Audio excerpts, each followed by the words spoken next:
Welcome everyone. Thanks a lot for staying with us. You're watching Plain Speak with me, Shivani Gupta. Since September 18, when Canadian Prime Minister Justin Trudeau first linked Indian government with Hardeep Singh Nijjar's killing on Canadian soil, the relationship between the two countries have only worsened. In fact, last week as well, Prime Minister Trudeau underlined that a fight with India was not something that Canada wanted, especially right now, but added that Ottawa wants to, quote, work constructively with New Delhi on this very serious matter. External Affairs Minister S Jaishankar, who's on a 5-day trip to the UK, has once again set the record straight on allegations levelled on India. Jaishankar has said that he has still not seen any evidence related to the case and again asked Canada to share any proof of information they have. He has also added that India have not ruled out an investigation into the matter provided that proof or information comes to them. Even in September, India had rejected Trudeau's allegations and had termed the charges absurd and motivated. The diplomatic standoff is only one element of this. The other big issue is the treatment of Indian diplomats in Canada, threats against them and Indian missions, and the growing anti-India extremism masked under separatism or a movement of sorts, but descending into utter violence against peace-loving Hindu or Indian community at times. All issues that India have raised, but despite the trouble at home, Canada has failed to rein in such elements. So there is a lot of sound and fury by Canada on India on these supposed credible allegations. But is there any action on the rising extremism against India? We'll take that question to our guests in just a bit. But first, take a look at some of the recent incidents where Indians have been targeted by Khalistani goons. Well, Khalistani is one way to call them, but of course, for Canada, they're actually becoming a law and order problem, but Canada is, turning a blind eye. Here's those visuals, very, very provocative, very, very sensitive and actually shocking visuals that came out of Brampton, where Hindus who were celebrating Diwali were openly attacked. These people who were attacking them were holding Khalistani flags. They pelted stones at the Diwali celebrations and also hurled abuses at Hindus there. Surprisingly, cops were on the scene, but they failed to really take any stern action in this case. We haven't seen any action posted as well. Fair enough to say that they were mute spectators, or actually they were allowing these people openly taking law and order into their hands a free rein. Just 2 days later, on November 14, some new videos emerged from Abbotsford. Here, the SFJ Seeks for Justice goons disrupted an Indian consulate event where life certificates were issued to a few community members. These K goons also targeted a local Sikh family because they attempted to pick up an Indian flag from the ground which was being disrespected by these goons. It's really mob behavior, goonish behavior at display. And now again, Seeks for Justice group has threatened to disrupt an upcoming event in Brampton and Mississauga if they are not called off. A poster has also been released, as has become their style, openly threatening violence against Indian diplomats, against Indian community, in fact even plane bombings or other kind of bombings in India on Indian soil. They're saying that India is trying to build a spy network in Canada through these life certificate camps, and they have an image of the slain K terrorist Hardeep Singh Nijjar as well, and they're calling India his killer. Now, Indian External Affairs Minister Jaishankar has not held back throughout this altercation, reminding Canada and the world again and again of the ill treatment to its diplomats and more that is taking place in Canada. So he's repeated his take on the situation in the UK. First up, he reminded everyone that Canada has continued to give more and more space to violent and extreme political opinions, that a lot of these are targeted against India, that they advocate separatism from India, but through violent means as well. And we've all seen those threats coming in from these groups.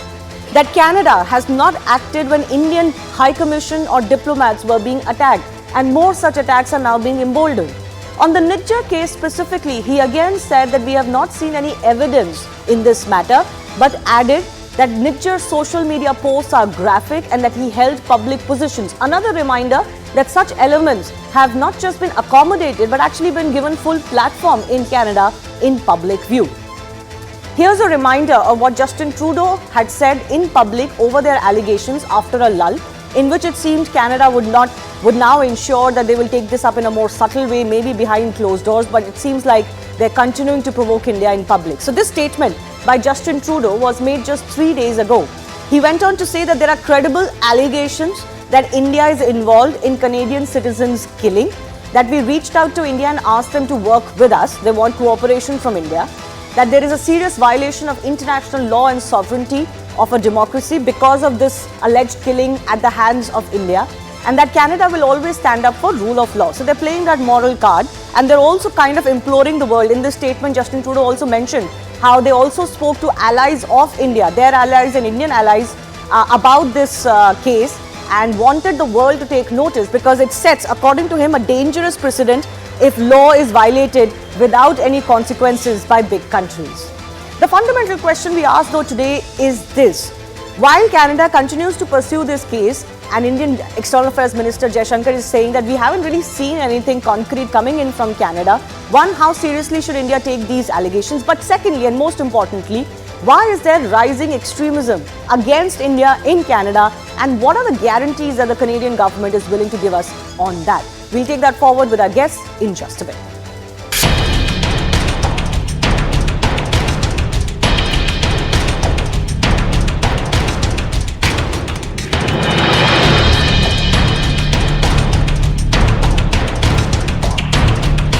We have tried to work constructively and positively with India, and we will continue to.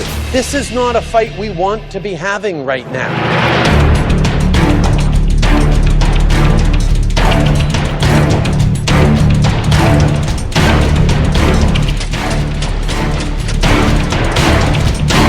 Canadian politics has given space to violent and extreme political opinions, advocate separatism from India, including through violent means.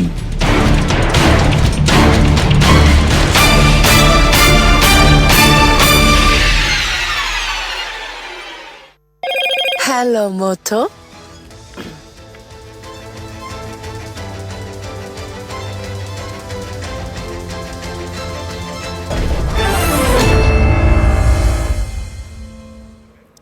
Let's go across to our guests, our experts joining us. Ashok Sajjanhar is a former Indian diplomat. Ramneek Singh Mann is an activist, knows a thing or two about the Khalistani movement, both the ones that they try in Punjab and also overseas. Colonel S. Dinny is an army veteran joining us, and also Terry Miluski, author, Blood for Blood, 50 years of the Global Khalistan Project, based in Canada and an expert of the Khalistani movement in Canada. I do thank you all for your time. Terry, let me begin with you. Before I get to the extremism and the rise of these tensions, especially the pro-Khalistani sections that are continuing to provoke both residents and citizens of Canada, and of course India sitting there, what do you make of this reiteration of the allegation, the credible allegation by Justin Trudeau, and the response that Indian External Affairs Minister has made? This whole Nijjar episode doesn't seem to be going anywhere, because both sides are very clear and very stuck in the line that they have taken.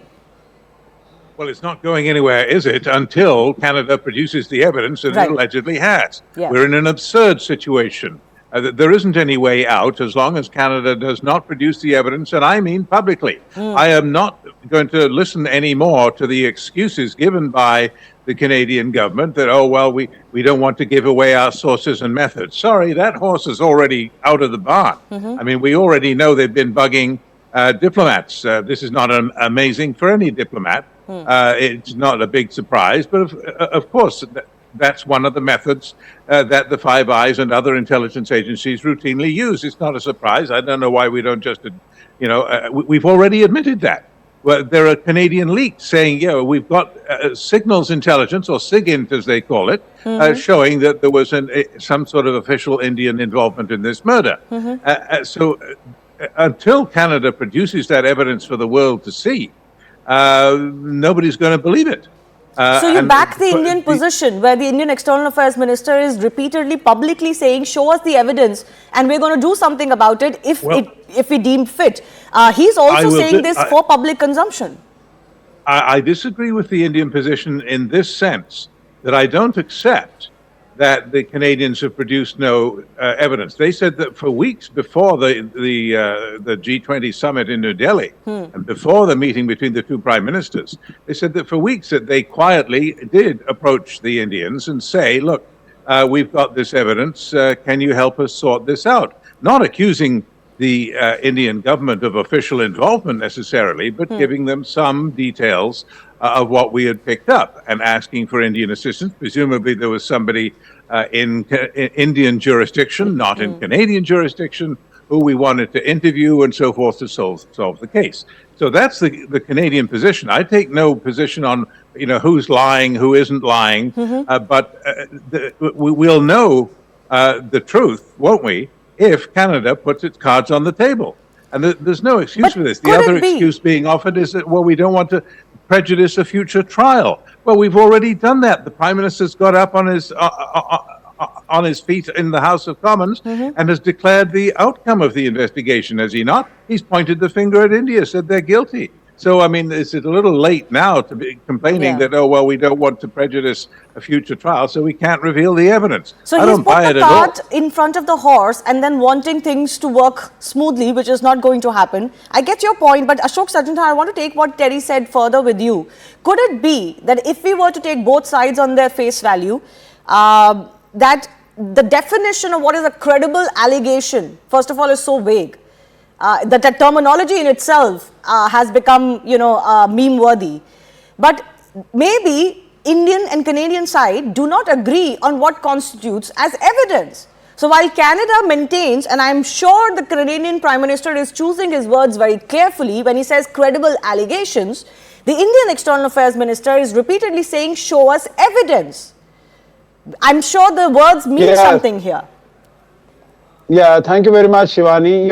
I agree with you. I think credible allegations is an oxymoron. It's a contradiction in terms. If it's an allegation, it's an allegation. There cannot be any credibility because there can be 100 allegations. What you really are looking at is evidence. And I think in any court of law, it is basically evidence that matters.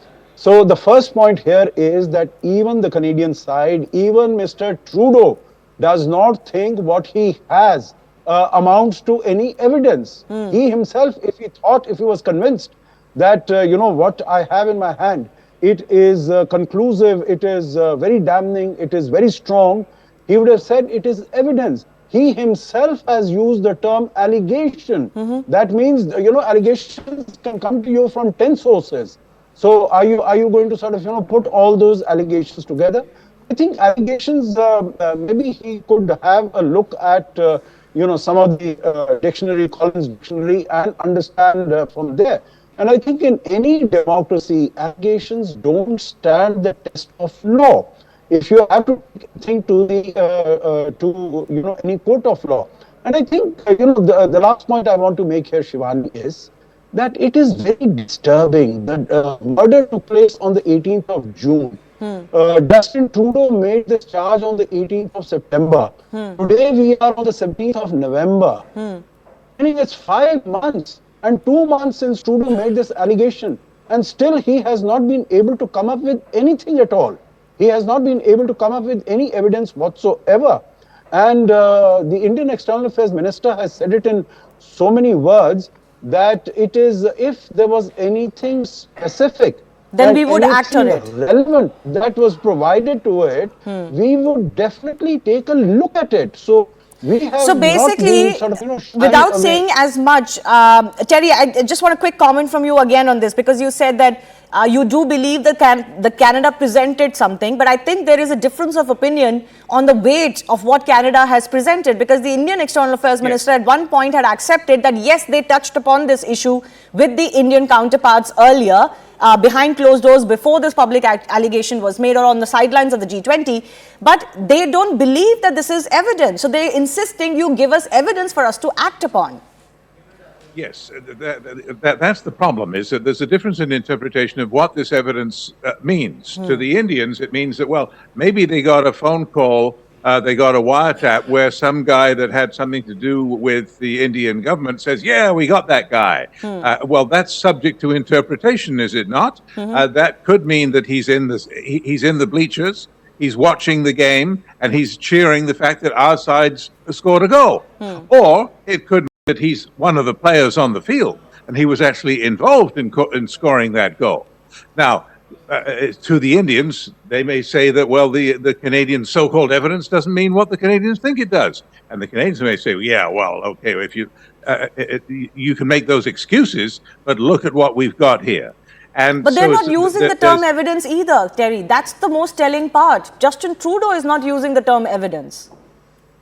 Indeed, and there is a weakness there, and that is why I say until the Canadian side resolves this by coming clean with, either they produce the goods or they don't. Yeah, people are not going to buy this. They start, Trudeau doesn't have anymore a reservoir of strong public support that is going to carry him through this without producing evidence. He's low in the polls, and it's just not going to work.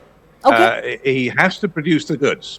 Okay, let me also go across to Ramneek Man. The other big issue is that they keep raising this Nijjar issue, but they're not actually addressing the underlying factor behind who this Nijjar fellow was, what his videos are telling us, what his actions in Canada on Canadian soil are telling us, and what several other groups' actions are telling us. Most recently, such a public attack on Hindus celebrating Diwali in Canada, and nothing happens. Why don't you address that issue? Then people will take you seriously.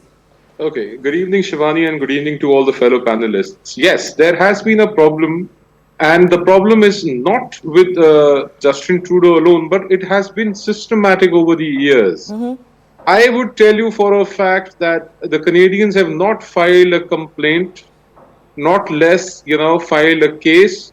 There has been no investigation, serious investigation, if I may. There has been no trial, there has been no prosecution, and there has been no punishment. So, in a sense, the government of Canada, the legal justice system of Canada, has been encouraging such acts of violence and crime against Indian origin, people of Indian origin, which include Hindus and Sikhs both equally. Both, yes. Yes. I mean, they have been vandalizing the temples, but they have also been attacking Sikhs who have spoken or stood for India. Indian flag in that country with these elements is something, they really need to take seriously. As a matter of fact, if you go a step further, we have diplomats with us here and they will agree that diplomacy is based on mutual reciprocity. Mm-hmm. So when, let us say, Melanie Joly says that we need to discuss diplomacy in private. We need to discuss diplomacy in private, and their Prime Minister stands on the floor of the Parliament in the House of Commons and he makes credible allegations which have not been substantiated by any credible evidence. Now, if they have anything on their hands, they should come out with it. And in the meanwhile, what the Canadian legal justice system should do is, they should now look back in time and see that, were they able to punish anybody for the Kanishka bombing? No, they could not. In time, the government of India then had asked for, sending Talvinder Parmar, the prime accused, back to India. They didn't do it. They didn't do it. So the legal justice system, when they talk about the rule of law is not existing in a first world country. They like to believe I personally somehow feel, I'm sorry, Mr. Miliski, it's not for you, but it is for Justin Trudeau. He suffers with a white man syndrome. He thinks he's superior. He's going to come out with something, and all the, Western countries, 5 other countries will support him. That's not going to happen. And India is not the only country he has a diplomatic crisis with. He has a crisis now running with Israel. So they now need to wake up and smell their coffee. They need to take action against these people who are vandalizing temples, who are disrupting Indians, who are trying to defame and who are trying to, deface the Indian flag. Mm-hmm. So absolutely. That happens, these are actions that will not Shivani, 10 more seconds. Yeah. Shivani, 10 more seconds. Unless that happens, that they show their seriousness, I would, like to believe that Canada is quickly becoming the Pakistan of West. That's what Canada is becoming. Well, the Indian External Affairs Minister has quoted both Canada and Pakistan in the same breath, and he has continued to harp on that point, that extremism and violent means of whatever movement that you may try to garb under freedom of speech or freedom of protest is not going to go down very well in India. And Terry, would you like to respond to what Ramneek Man said about the white man syndrome, that we come out and say, and you'll have to just trust us? Also, the fact that this age of trying to play these cards of separatism and these groups working from your soil against India, that's not going to work in today's day and age against this India. Times change. They have to reevaluate. Well, he's right in this sense that the Canadian justice system certainly did fail in the Kanishka bombing. It was a disaster. I had a front row seat. I sat through the whole trial, the whole inquiry, and it was a farce in many respects. The Indian side is completely correct about that. However, it's not true to say that nobody was punished, by the way. This just may seem like a small detail, but the bomb maker in that case was indeed convicted 3 times and was sentenced to a total of 34 years in prison, actually served about almost 29 years. It may seem like a detail, a small thing, but not to him, I bet. But the question still remains, though, why is Canada not making its evidence public? Because all of this would go away, wouldn't it? If the Canadians laid their cards on the table, as they say they did at the official level prior to the G20 summit when Trudeau and Modi met. If they laid those cards on the table, then we wouldn't be having this problem. Okay. And either it would be credible or it would be not. And that only tackles one part of the problem. I fundamentally feel that is only one side of the problem. The other side is the bigger problem for India, which is the repeated provocations against Indian missions, Indian flag, Indian diplomats, and the Indian community in Canada. Something needs to be done about that too. And for 40 years, Canada has been looking the other way. And yes, for 20 years I've been saying, look, there's a scent of racism here, and the indifference which Canada displayed to the victims and the victims' families of the Kanishka bombing. There's no way around it. I mean, you can well imagine that the investigation by the police might have been much more energetic if it had been otherwise, and it was a plane load of nice ladies, white ladies from Toronto. There's no way around that. But the fact remains that the murder and intimidation of witnesses was successful. It wasn't all because the Canadian government failed. It was because of the aggressive tactics, the murderous tactics of the culprits. You know, there are these gangs that exist. Colonel Denny, nobody can deny that. These gangs are associated with a lot of crimes that are taking place in many cities in Canada. And the fact that, you know, Canada is not acting on that, which is what is fundamentally their problem, but instead is wanting to link India to it. On top of that, any transgressions, any provocations and violence against Indians or those of Indian origin or on Indian missions and diplomats is going completely unacted upon. Certainly, India is not going to take that lying down. Well, absolutely. I don't think India is going to take that lying down, because we already have paid heavy prices in the past for taking all these things lightly. We have lost prime ministers. We on a daily basis we are fighting terrorism across multiple states in our country. So we know what is terrorism, what is these kind of organized crimes, what can they lead to, and what is the price which we pay, like what happened in Mumbai. Everybody knows. So definitely whatever is happening in Canada, I'm sure the government is looking at it very seriously. The agencies are looking at it very seriously, because the only saving grace is that Canada is quite far from India. Like what happens with like unlike in Pakistan, which is just nearby, the only saving grace is that Canada is quite far from India. Otherwise, like what Minister Jaishankar said, there are very stark similarities between what both countries are doing as far as harboring terrorists or this extremism is concerned. And now, especially Colonel Denny, we know that there are some political considerations that Justin Trudeau has because of the support he gets from the likes of Jagmeet Singh and so on, who are rabidly anti-India. They're trying to drive a wedge between the Hindu and the Sikh community repeatedly in Canada. And of course, their messaging in today's day and world comes to India as well. But why do you think Canada, beyond that, is going down this path? Because it is souring its relationship with India. It has not been able to garner any support on this front and otherwise across its own allies or the joint allies of both of these countries.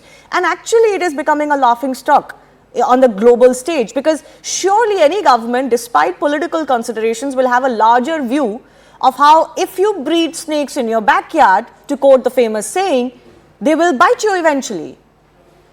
Ma'am, what I feel is that Canadians, by and large, not unlike Mr. Terry and all, and Mr. Trudeau in particular, are prisoners of their own image. they want to project an image that they are the people who are the most liberal, most progressive, freedom of expression and whatnot. That is the kind of image they want to project, and that's the image they want to protect. So while doing that, they are not seeing what is happening in their backyard. As you rightly mentioned, the snakes are there in their backyard. We have seen what is happening in Pakistan.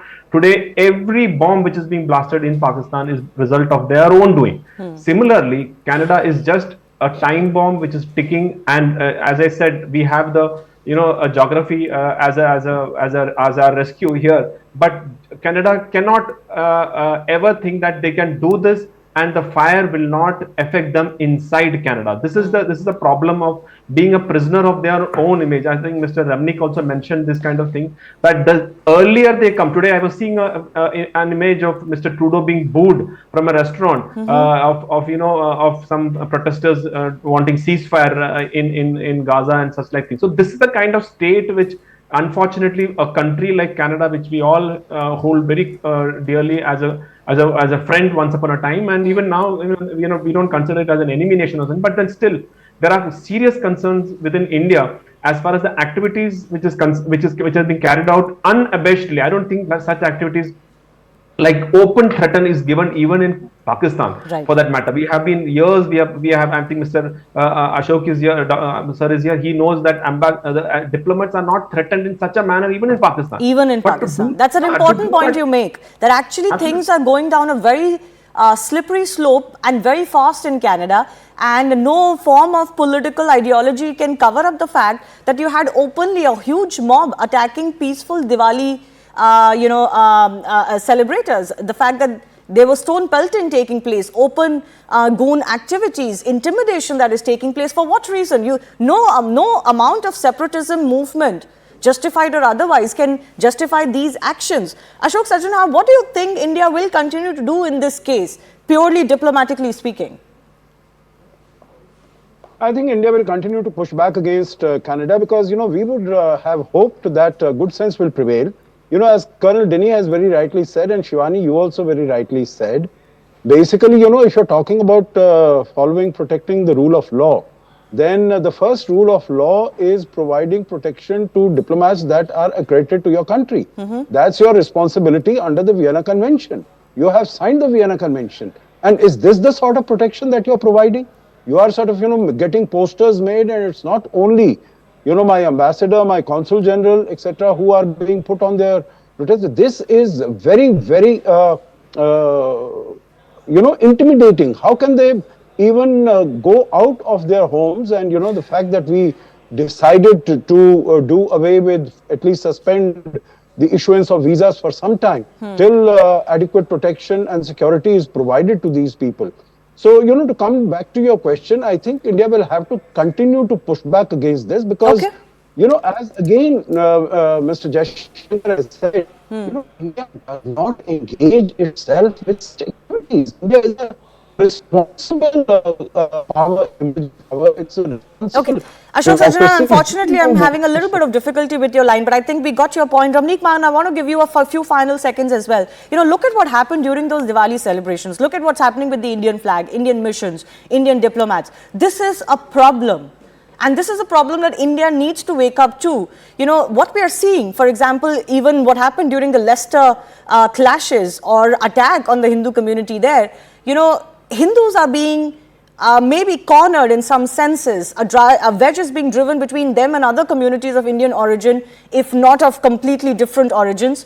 And it all seems to be somehow coming from this hatred for India, that that Hindus are fair game to attack in any of these countries if you have an agenda against India. And unfortunately, a lot of these countries, friends of India, are turning a blind eye when this happens. Well, Shivani, see, this is bound to happen, and for the most part, it is the Canadians who have to act and do something about it, because they have given asylum, they have given citizenship, they have given permanent residencies to most wanted people in India. They are into the business of illicit drug trade, they are into women trafficking, they are into extortion, they are into targeted killing. They are into all sorts of vices in the world. And these people are wanted people from India who have been designated as, respected citizens of that country. Now, it is for Canada to act upon. And when you talk about mutual understanding, India and Canada have a MLAT between us. That's a mutual legal assistance treaty. So we have shared enough evidence, credible evidence, against these people who are now considered as respectable citizens of Canada. They have to be handed over back to India to face trial for the crimes they have committed. Look at how bluntly Goldie Brar and others own up, crimes being committed in India. You have gangsters, war criminals. You have all sorts of people in your country that you've given asylum and you've given them protection. Yeah, I feel like this tactic against India, absolutely, this tactic against India is not going to work beyond a certain point. But there is a concern where Indian communities or Indian origin communities are being attacked blatantly, and the law enforcement in these first world countries just don't seem to act. Either they don't want to get into it, or they just don't want to stick their neck out and say this is not done in my country. And then you can maybe talk on the, at the same level with India and bring India to the table. But if these provocations keep taking place, I don't know how Canada can expect that India will be willing to make any leeway for them or do anything that makes them feel better. Very quickly, sir. Canada has deteriorated beyond Pakistan in many ways. In many ways. Okay, I'll leave it at that. On those ominous signs, I'll leave it at that. Maybe a lot for Canada to worry about. I do thank all of our guests for joining us. Certainly, the Indian External Affairs Minister is not backing down from talking straight on this issue. We'll slip into a very short break. On the other side, we'll get to the other big issue that we've been debating over the last 2 weeks. That's Delhi's air that continues to deteriorate. Farm fires, after a brief blip, are actually now rising again in Punjab. This is despite an SC rap only a few days ago. So is this willful defiance of Supreme Court orders or not? We'll take that on the other side.